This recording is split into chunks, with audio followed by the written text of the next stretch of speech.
Halo semuanya, perkenalkan nama saya Lukas. Saya dari Prodi Hubungan Internasional.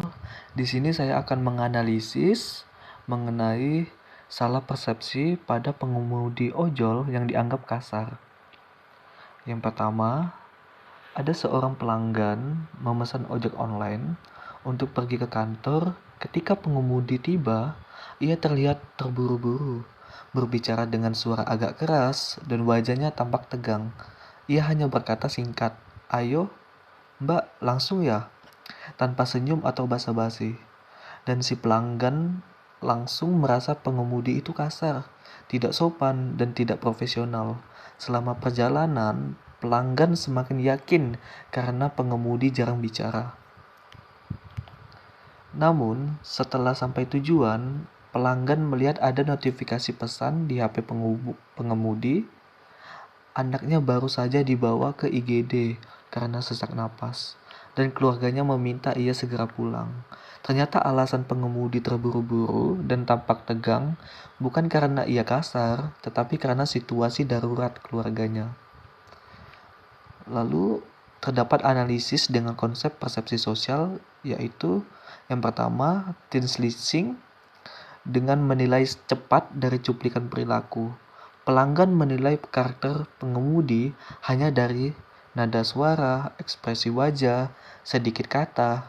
Penilaian kilat ini memicu persepsi negatif yang tidak akurat. Lalu yang kedua yaitu fundamental attribution error. Pelanggan mengatribusikan perilaku tegang pada kepribadian pengemudi seperti kasar, tidak sopan, padahal faktor penyebabnya adalah situasi darurat. Ini salah satu bentuk kesalahan persepsi yang paling sering terjadi di dalam interaksi sosial. Lalu yang ketiga juga ada affective bias, bias emosi dalam penilaian. Mood pelanggan yang mungkin juga sedang terburu-buru memperburuk persepsinya terhadap pengemudi. Perasaan pribadi mempengaruhi cara ia menafsirkan sikap orang lain. Lalu kemudian ada confirmation bias. Dalam perjalanan, pelanggan mencari tanda-tanda yang mendukung persepsi awalnya. Seperti pengemudi diam, bener kan dia nggak sopan? Padahal diam bisa berarti fokus mengemudi. Lalu yang berikutnya ada yang namanya overgeneralization, yaitu perilaku sesaat, tampak tegang, dianggap sebagai karakter tetap, dia pasti orangnya kasar nih. Ini adalah bentuk distorsi persepsi sosial.